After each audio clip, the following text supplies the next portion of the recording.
parang siya yung pinakamalaki. Isang magandang araw, mga boss amo. Ito ang mga kaganapan sa aming Kape Supero Series, Episode 1, featuring March May Cafe sa Barangay Banay-Banay, Amadeo, Cavite. Pero bago natin tunghayan ang mga kapanapanabik na highlights, mag-rewind muna tayo. Ang Amadeo, Cavite ay binansagan na Coffee Capital of the Philippines. At dahil ang Supero ay taga Amadeo, minarapat ko na mag-launch ng Kape Supero Series. Ang layunin ay i-feature ang mga iba't ibang coffee shop na dog-friendly dito sa Amadeo. Sigurado ako na kapag tinanggap nila ang mga aso ng Supero, matik, lahat ng aso ay pwede. Paano nyo natuklasan yung March and May? Through social media. Through social media. And then, nagpa-coffee na po talaga kami around dito sa LTU. Tapos nadadaanan po namin siya. Ito ang March and May Cafe. Napili ko sila dahil sa unique nilang location. Ang cafe nila ay nasa second floor ng kanilang hardware. Iba't ibang uri ng timpla ng kape ang meron sila dito. Meron din silang iba't ibang uri ng pagkain. Instagrammable ang ambience, masasarap ang kape at pagkain nila dito.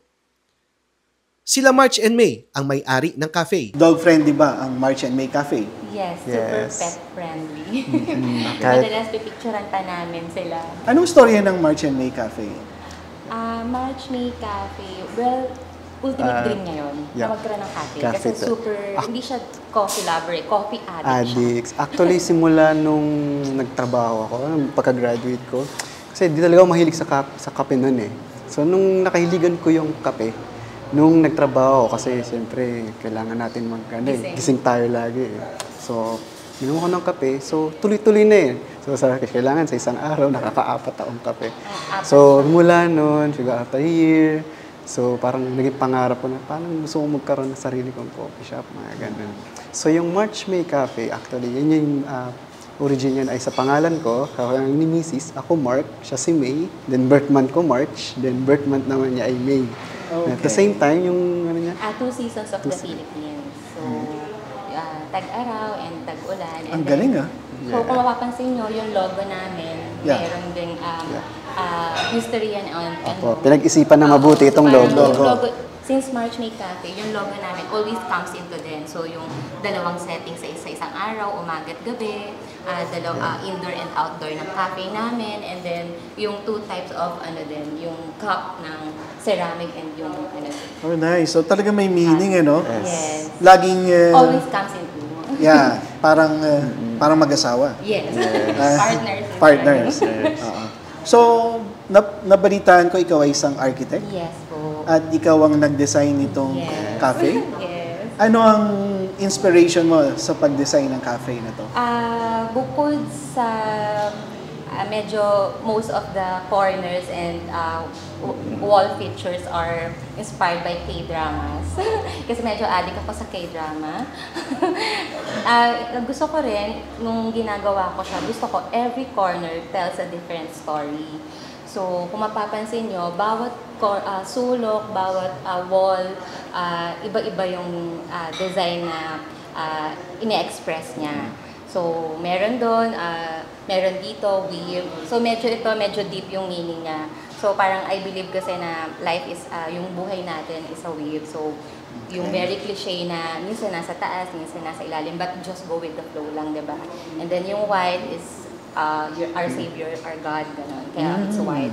And then, ito, inspired to naman parang parang pinaka-center, so pinaka-highlight. So, dual purpose siya. Minsan stage, minsan inspired siya dun sa K-drama na kumakain sila lagi sa table, then naka-Indian seat, then dun sila nagsasoju.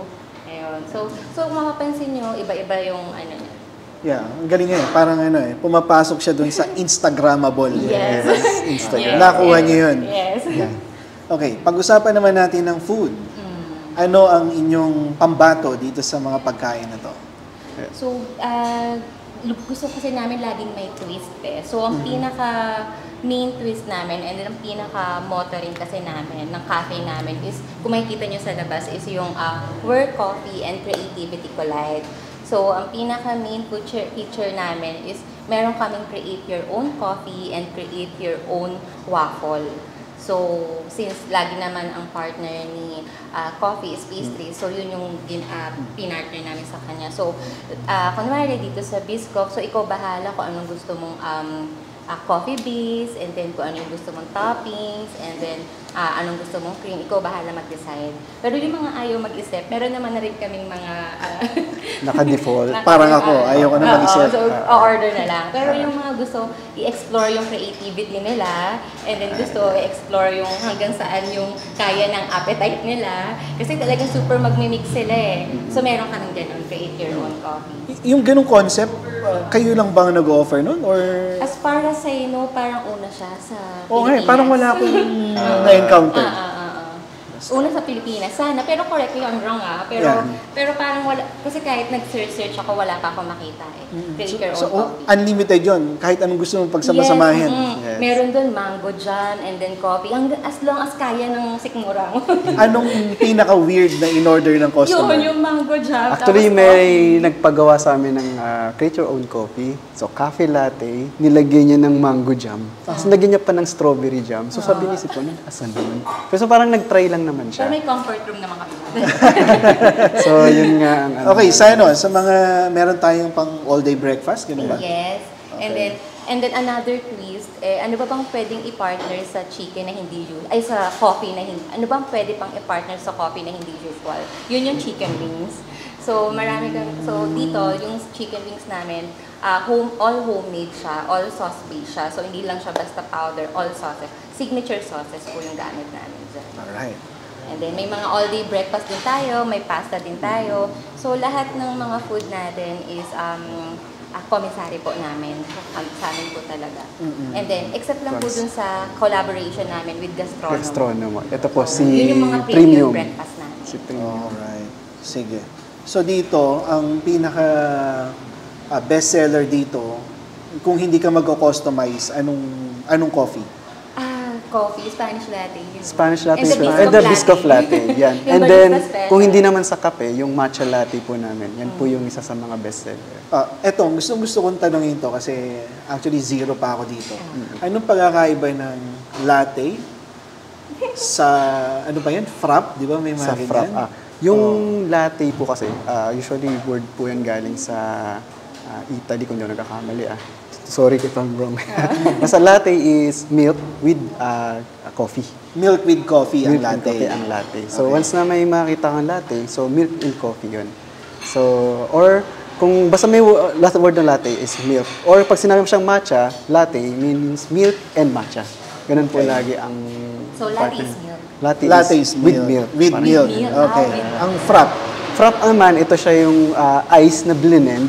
So, blended ice siya na parang may whipped cream, ganyan. Medyo may katamisan siya, ganun ang ng frap.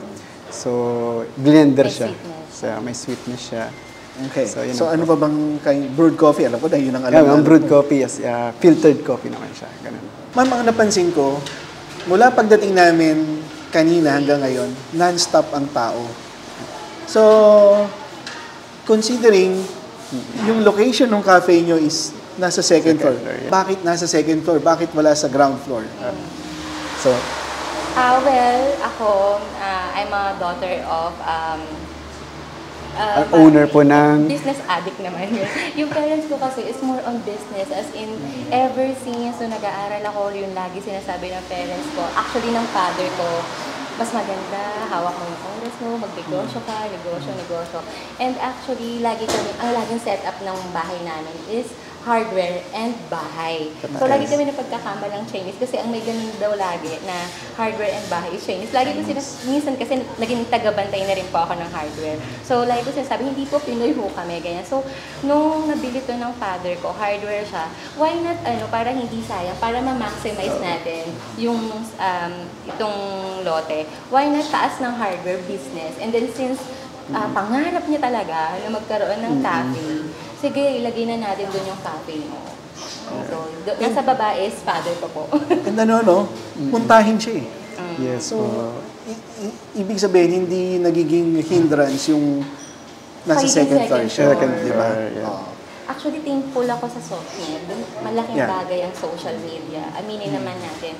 Halos yung population ng tao is talaga nasa social media na. So, doon kami madalas talaga nagpo-promote and nagpo-post talaga, non-stop posting. Pag-usapan naman natin pagiging dog-friendly ng lugar na to. Ano ang rules niyo sa mga pet owners and sa mga pets nila pag nagdadala sila ng mga pets nila dito? Since pet lovers kami, alam namin yung ano nila. Actually, medyo maluwag kami. Hindi ko alam, pero... sobrang luwag po namin sa pets. Maluwag kami sa pet. Kasi alam namin yung nararamdaman din nila kapag medyo nilalagyan mo ng linis. Sa katiwala naman po kami sa owner na responsible. Naniniwala ko lahat ng pet lovers responsible. Kasi yun yung una nilang ituturo sa'yo maging responsible. So wala pa nag-away dito ng mga aso? Nagtatakulan. Nagtatakulan lang. Meron na bang nagdala ng big dogs dito? Yes, meron na po. Balahibo din siya. Pero Chow Chow. as long as cute, May wala Aspin na rin pong nagdala. Okay, tuntua nga kami pag may nagdadala po talagang ase. Kasi Aspin, meron na. Yes, meron na po. Kami din marami Okay, so pang- Aspin friendly ah. Yes. Aspin friendly Kami po. po mismo, ang dami naming aspin. Yeah, okay. Hello sa lahat ng mga viewers ni Supero. Supero Dog. Sana makabisit kayo dito sa maliit na cafe namin, Humble Cafe.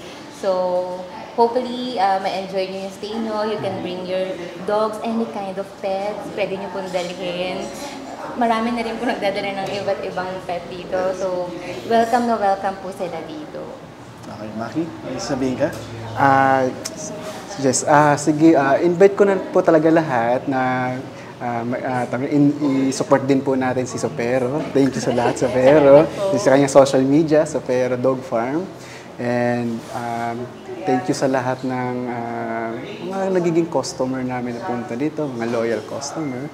So, welcome na welcome yung mga pets niyo dito. Any kind of pets, cats pa yan, or any... Basta alam ko naman na responsible naman talaga ang mga owner, pet owner. Kaya, so lahat ng klase ng pets, welcome dito. Yun lang po. Para masubukan talaga ang Yes. pagiging Yes. dog-friendly Dog-friendly. ng establishment na to ay magdadala ako ng dogs. Yes. 6 p.m. nandito ako. Yes, And 6 p.m. tingnan natin kung ano magiging verdict ng final visit namin. Okay, salamat po. Yes. Thank you. Thank you.